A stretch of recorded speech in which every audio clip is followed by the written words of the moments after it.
Welcome to Sunday's Best with Val and Kathy. And today, of course, we're going to have a very, very special moment, of course, with our life coach and mentor. Yes. The one who brought us into the mindset and consciousness of personal development. Right. And ngayong araw na to, of course, we're going to have a heart-to-heart talk with this person na talaga namang pagdating sa personal development, mastery, leadership, and even soulful organization, bringing a lot of leaders into their higher consciousness. Masasabi natin na expert siya dito. So, we would like to, of course, introduce our guest speaker, our life coach and mentor, Coach Ras Suson. Welcome to our podcast, Coach Ras. And welcome to my house. Perfect venue. May pa-welcome pa kayo. Sa bahay ko din naman to. Before we throw the questions at you, Coach Ras, I know that one of our first episodes that we did for our podcast was with you. And can you still remember that in Davao? It was in a hotel room where I stayed. Yes. And nag-viral yun, in fairness. Correct. And today, we have a lot of questions in mind that we would want something to do with your new learnings right now on 5D consciousness as well as leadership and management. Before we dive deep into 5D, Coach Ras, siyempre, although alam naman natin na marami ng mga nakakakilala sa'yo because of your exposure in a lot of platforms right now. Let's just take back yung mga, siguro yung mga first-time viewers natin or followers natin. Kung paano ba nagsimula si Coach Ras when it comes to personal growth, mastery, and even leadership. Siguro, starting at an early age of seeing all the disadvantage, diba? In the 70s when you grew up, hiwalay yung magulang, bagsak-bagsak yung grades. So parang yung success is not available to you, no? So yeah, blessed lang ako. My first job, I found a mentor, not a boss. And the mentor introduced me to the power of personal development. Wow. So from a promodizer, I went up to the ladder of success, but also deeply ingrained the personal development. So, I think at the age 35, I was at the peak of my career. I was really very successful, but deep inside, I was lost, and depressed and anxious. And dati yung suicidal hindi pa uso. Dati pag you meet a psychologist, psychotherapist, parang taboo. So, I think the last resort for me was just to attend a seminar. It wasn't really a personal development course, but it was for me, it was an awakening course. That in the end, the reason why a lot of people are in trouble, just like I was, is simply because there's too many things that was going on internal, the baggages that I carried that I didn't even know. So I released it, and from then on, personal development, personal mastery. So it's been 17 years. Wow. And the longer I stay, the deeper I am in search for better meaning in life.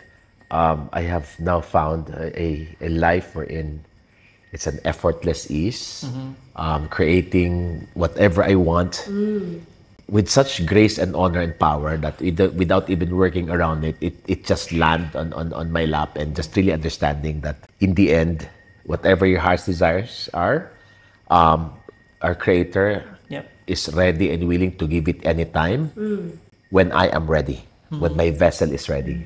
Wow. So I think that's the journey I have, and I hope that was already in 2 minutes.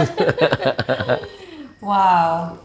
Pero bakit? Tanong ko lang, bakit kaya yung iba, kahit ilang beses na sila nagpa-personal development, attend ng seminar left and right, you mentioned personal mastery, bakit until now, broke pa din? A lot of times, the belief system specifically for a lot of personal development is really creating success on external. So it's about money, it's about sexy body, it's about getting the car, and again, nothing wrong around it. I really like it, except that it's very superficial, okay? And I think there's something huge going on that is missing in the personal development, which is not really working on not really working on the goal itself, not also the process itself, but going directly to the self-image, which means how I see myself will create the result that I want without even taking a look at what actions will I take. So, which means, I think right now, the most advanced really is taking a look at sino ba talaga ako? Who am I? And I think I found my only answer that now I understand I am a spiritual being, okay? Beautiful creation of God. Yes. And therefore, my job here is just to nurture, to develop, to go deep and that divinity in me. And if I am in connection with that, all of these things shall be added unto you. Oh, grabe, no? Masyadong profound.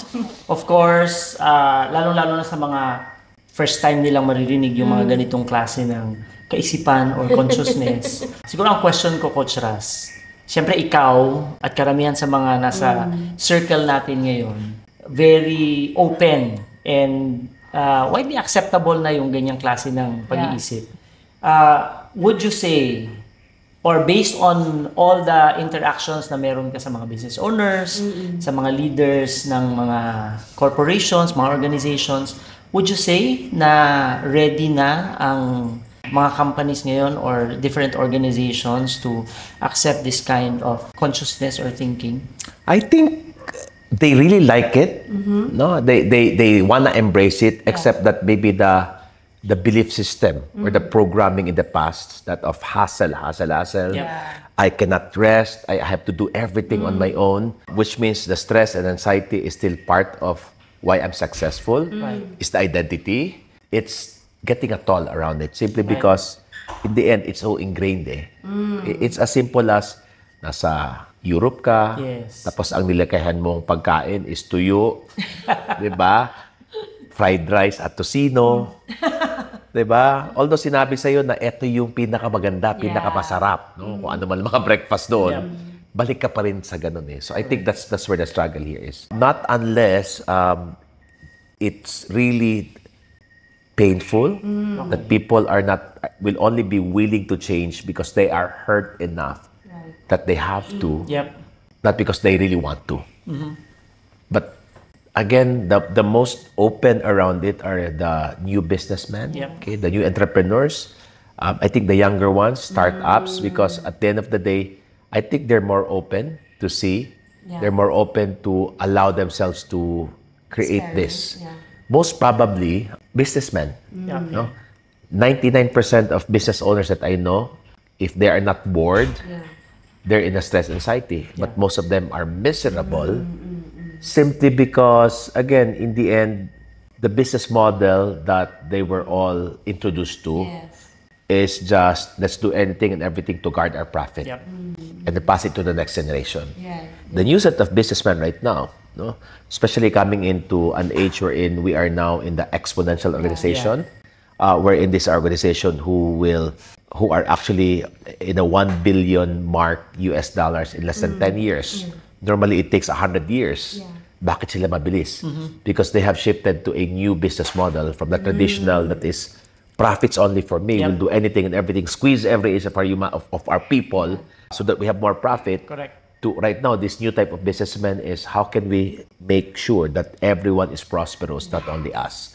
So it has to start that way. So it's difficult na kunan natin ng profit, i-share sa mga tao. Mahirap sa kanilang gawin yun. Again, it's not that hindi nila gusto yun, but the program really is, tama ba itong ginagawa? So there seems to be a lot of resistance around it. So the preparedness here is, the bigger question here is, willing ba akong i-share ang profits ko? Grabe. While listening to you, it's like parang completely different person from the stories that you tell us when you were still in high school. Sobrang, di ba, Ras, you openly say na bobo ka, hindi ka nakapasa and everything. But now you're listening to you, it's just so amazing na parang saan nanggaling yung ganyang klaseng wisdom, and at the same time, yung confidence mo to really talk to big people, billionaires in status. I think it's really the capacity to understand your work. No? And I understand right now, no, that your work or your business is never about your work or your business. It is just a vehicle Yeah. as a reflection of your personal evolution. So which means my job here is to focus on the three part, and I call it G, E, and C. So which means if every day of my life, all I do is to grow as much as I can, learn as much as I can. I spend time to study, to learn, Yes. even study abroad, Wow. attend all of the seminar, because at the end of the day, it starts with how I think. Yep. So how I think right now is global, no? Being in the Singularity University, studying about exponential organization, Society of Organizational Learning, and MIT. So it expanded my way of view of life. Yeah. So it has advanced, okay, specifically when we're living in a third world country. Yes. But theories are not just as important as number two, experience. So I just don't learn it, but I allow myself to experience it and immerse myself. And the way I experience it is, again, being in a space, in a community wherein the practice of all of these things that I learn in the world is being thought, being experienced. However, it's also important that I must have a concept of, I should say, success with the theories. Then I have application. Okay, so which means the application that I have is displayed in the different organizations that I own, that I founded. Most of it are actually invited me to be co-owner, simply because of what I have is what they need the most. So that's where I created all of these things, the confidence that, yeah, I have theories, which is actually the growth.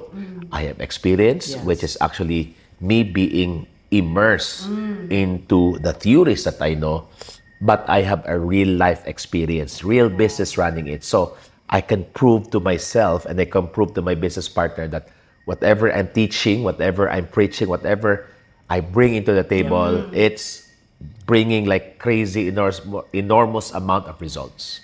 I love it na parang yung personal journey of growth mo, it has actually allowed you to evolve as an individual. And right now, you're helping a lot of other individuals, leaders, and business owners to actually apply this in their own organization. Curious lang ako, Coach Ras, na malaman, syempre, di ba, dati, you're way up there at the top in terms of your career. Tapos, biglang, when you parang somehow, nagkaroon ka ng defining moment sa buhay mo, that's why you pursued personal growth and development, which eventually evolved into something that's soulful para sa'yo, kaya nga naging transformational coach Ras ka.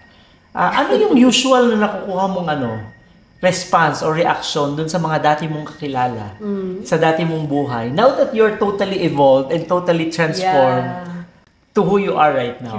I think mostly for my personal friends, I may not know what they're talking about, but I don't feel I'm being celebrated. Okay?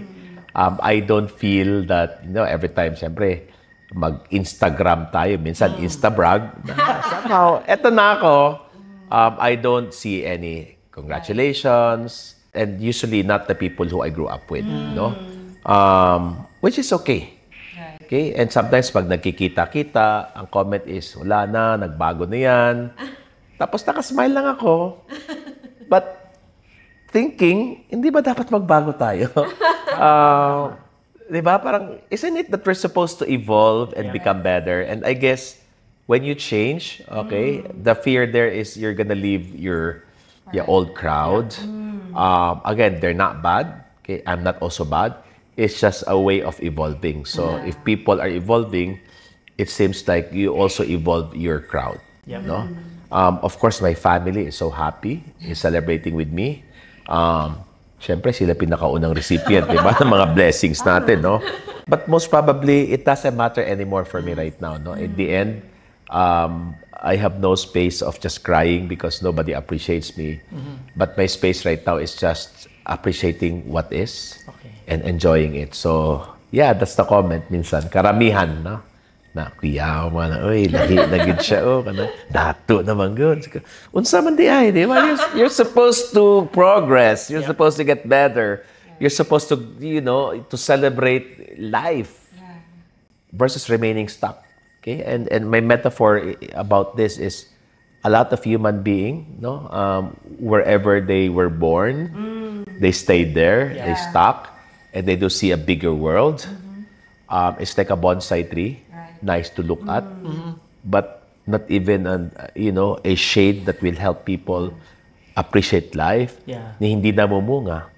So maybe what I realized that when I got out of my old shell, got out of my old self, no, like a bonsai tree, no, transferred to a limitless, I should say, ground that I can actually spread my roots as fast as far as I can, create that growth that can create a lot of shade for people to appreciate. But the most beautiful part, I just feel that I am not the result. I'm not the fruit, but I am the tree that bears the fruit. And that fruit becomes a tree, and the tree becomes a fruit. And maybe right now, I am just enjoying a huge amount of forest that people are just so in love with our space. People are longing to be part of what I do. Every day I get message of Coach Ross, how can I join that? How can I get there? And yeah, it took a lot of time, energy, and effort, but it was all worth it. So nakuha ko dun sa sinabi mo, yung evolution ng sarili mong mindset and consciousness. Nag-evolve din yung sarili mong social circle. Not that you left the old social circle that you have.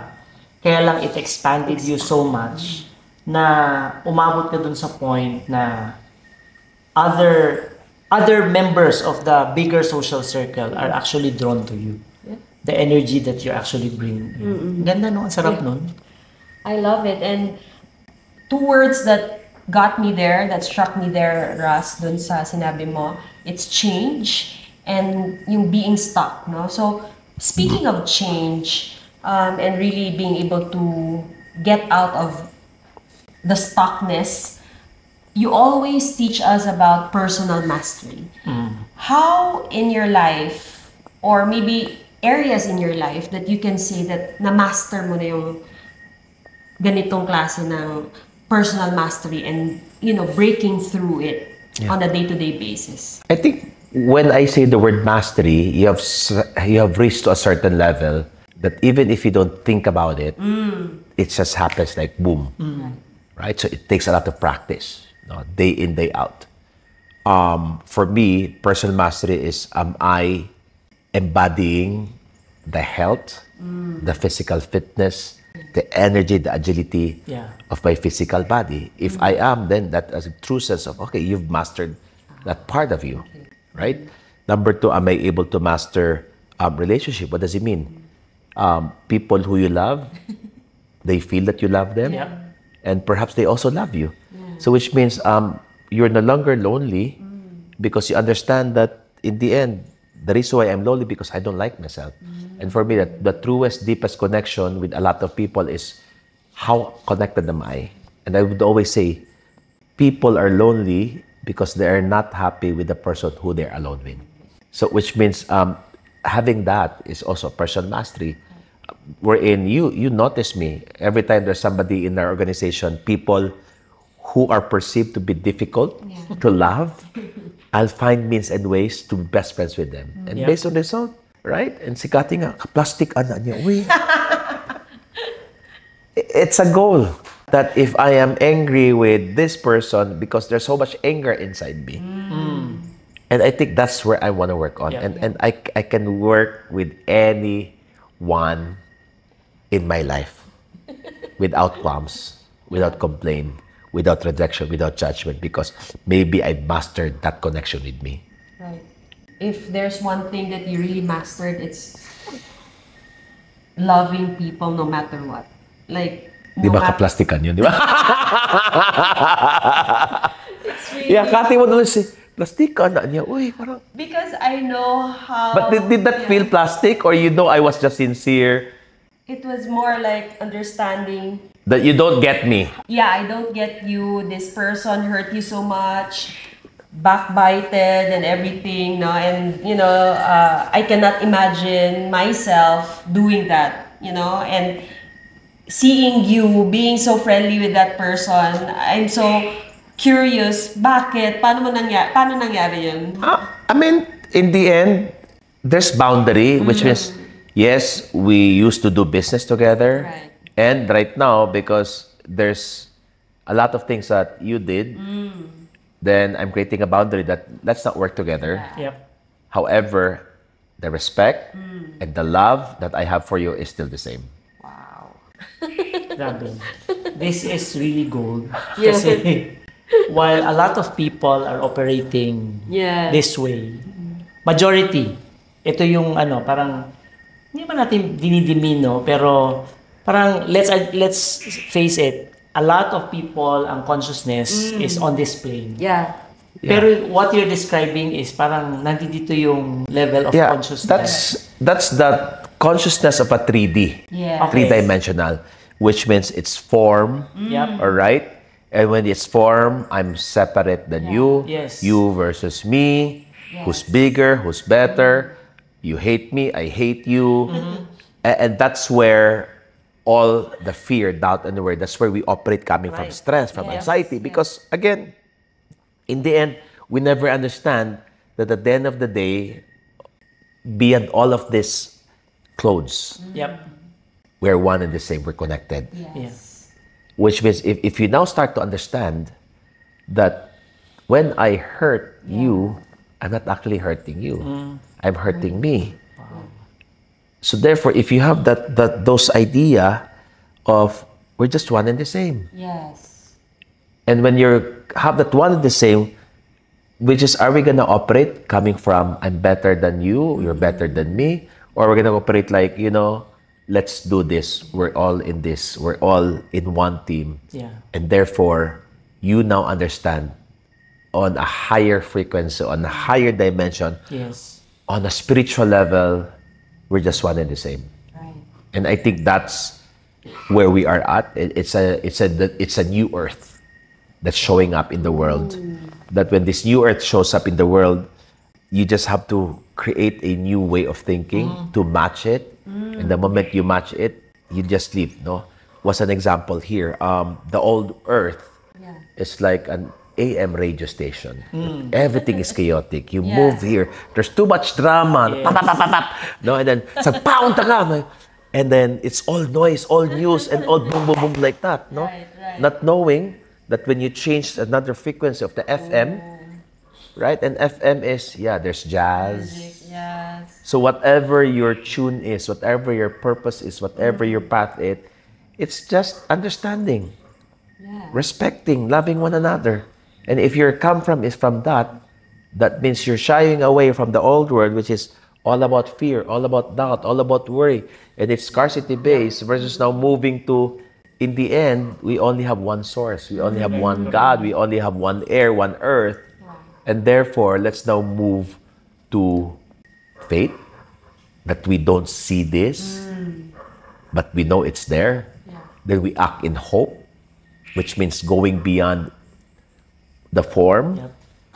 but making sure the way we move is putting in love to whoever we meet, wherever we are. Because in the end, if I bless you, I'm actually blessing me. Yeah. Sarap pakinggan, no? Parang ito yung realization or manifestation ng kantang Heaven is a Place on Earth. Correct. Diba? And let's still face it, na 3D pa rin yung kinabibilangan ng karamihan. And karamihan ng mga organizations, they operate in the 3D consciousness. Right. Deadlines, targets, Goals. goals, di ba? That's why, top 3, humanity problem, depression. Pressure. Yep. Despite of the fact that we are now living in the world we're in, it's the happiest, most abundant space on earth. But how come people are depressed, right? Number 2 is physical illness. It's still the same. The physical illness is not about the food or the exercise. It's still Yep. the stress. Correct. Right. It's manifesting in our yes. physical body. Again, financial uncertainty. People don't feel certain about their finances. In fact, right now, you can just imagine teenagers earning 7 figures on a monthly basis. Young people, they're not even, university student. And yet, it's all available. But how come the more it's available, the more people are drawn to the other side, which is scarcity, always lack, operating from fear, operating from doubt, operating from worry, and that's scary. Yeah. And the reason why it's happening is, again, maybe let's open to a new world. Yep. There's a bigger world, better world here, but are we willing to let go of our ego? Yeah. Are we willing to let go of our control? Are we Yeah. willing to let go of the old ways so that when we are releasing our ego, we now start to surrender to a higher power, higher being, and I call him God. Yep. Follow-up question, Coach Ras. Leader ako, either ng family ko, ng community, Right. or ng organization, ng company. How can I now bring that kind of consciousness, higher consciousness, dun sa organization ko? Na sabihin na natin, sige, 3D. Okay, first things first, you have to assess, evaluate, is this still working? Because I just noticed a lot of organization operating from fear-based, operating from pressure, operating from just numbers. How have we maximized this? Because in the end, if we look at the Gallup studies, no, it is said that the traditional organization is extremely sick, cancer na nga. Yes. How do we know? Okay? Number one, people are disengaged. I don't know, 80-90% disengaged. Can you imagine that? Number two, people don't want to go to work. Yes. Right? Number three, this is the worst part. It's about what? Retention. The retention rate is so low, and people, I think it's 90% of workforce, every day they look for somewhere else. And when they move to one another, so which means it's no longer working. Yeah. And what's happening in the leadership of an organization, even family, is all about command and control. If I may ask you, Val, do you want to be commanded? Of course not. Do you want to be controlled? And what's a 3D traditional organization learning or parenting hood? Mostly? Exactly. It's no longer working. Number two, quick fixes. It's all meetings left and right. And then let's do this, let's do that. All. Right. Ang promo nagpatong-patong na. Wala naman nag-avail. Hindi na alam kung anong gagawin. Hindi na So it has pinapansin. maximized already, and yet we're not listening. The organization is sick, the family is sick, we're not listening. Why?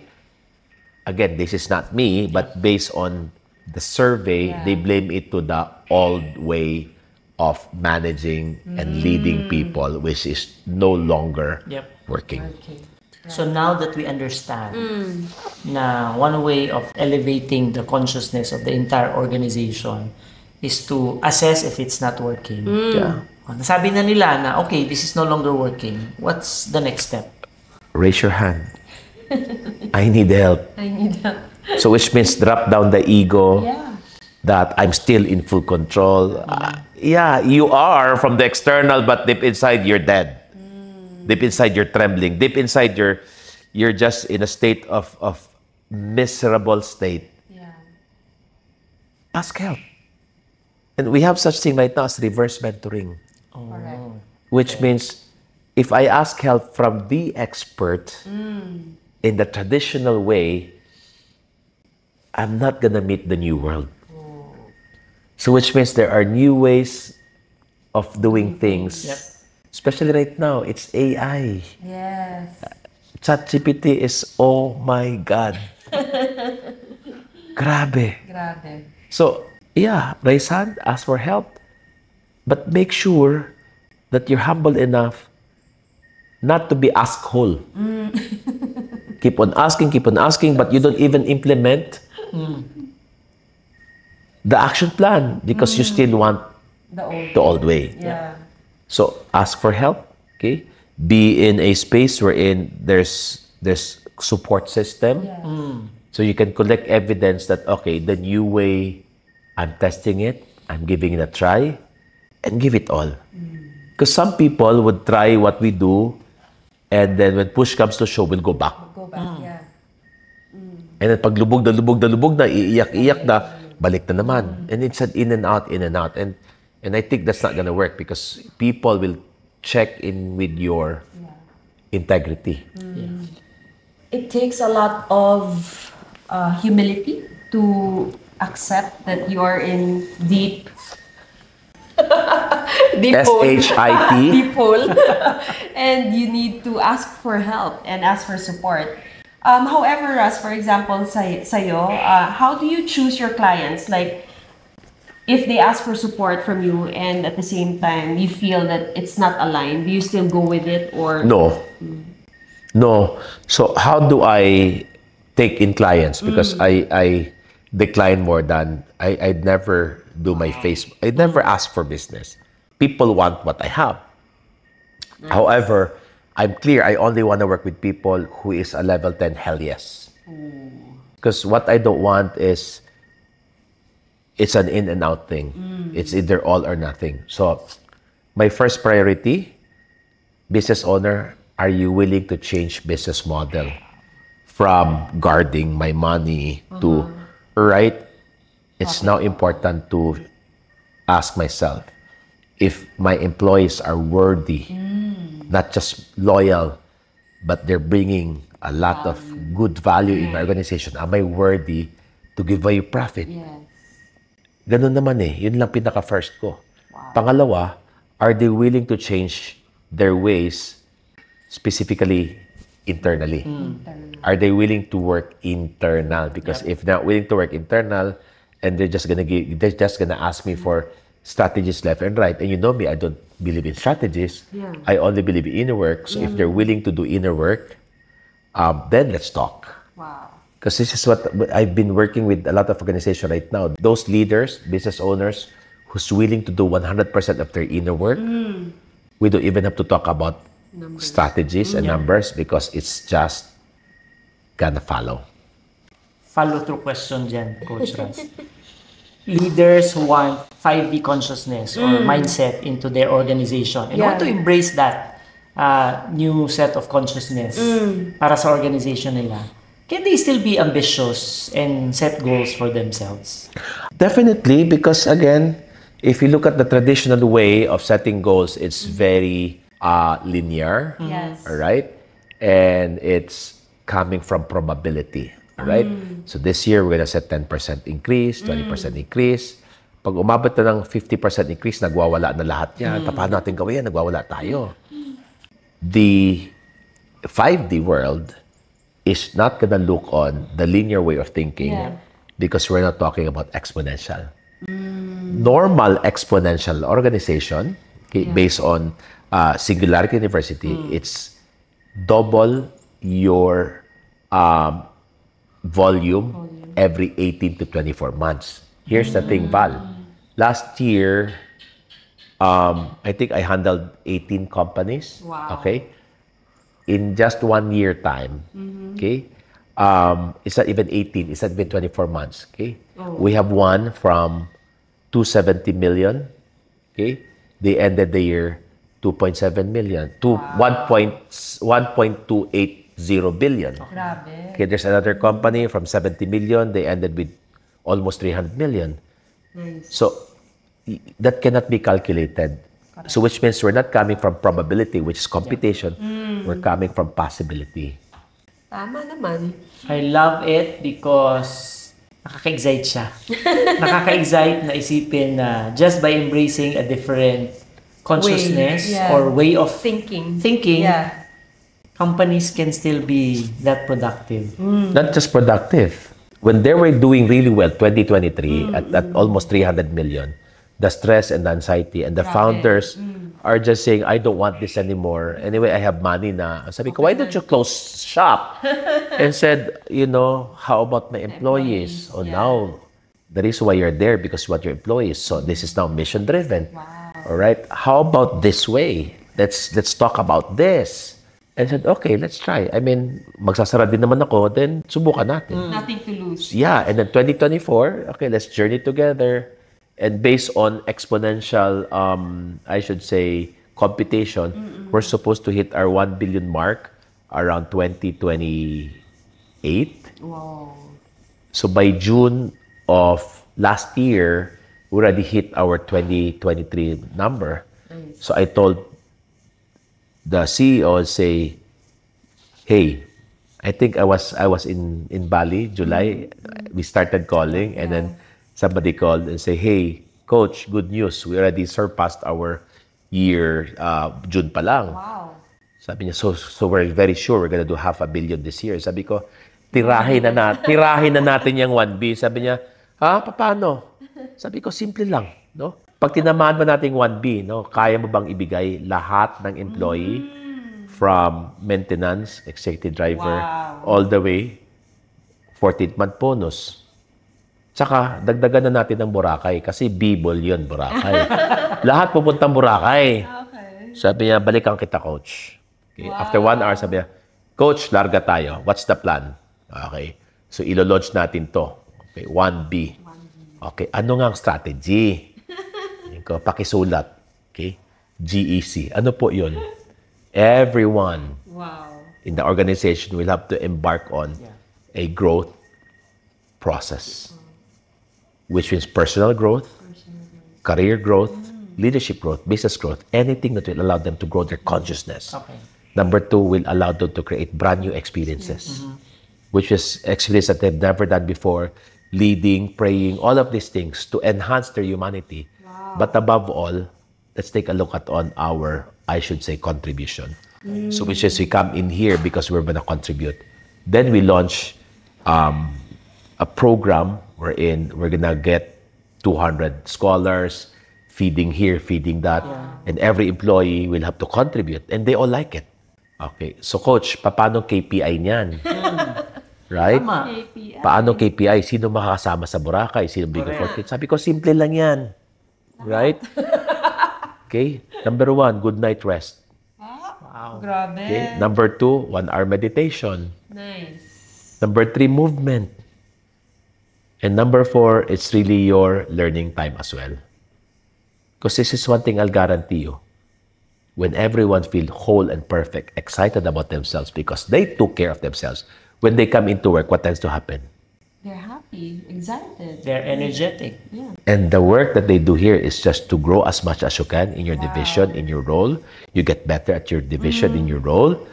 But open yourself to brand new experiences such as AI, such as putting yourself out there, creating your own brand online, and make sure you're doing this because you want to help humanity, heaven on earth.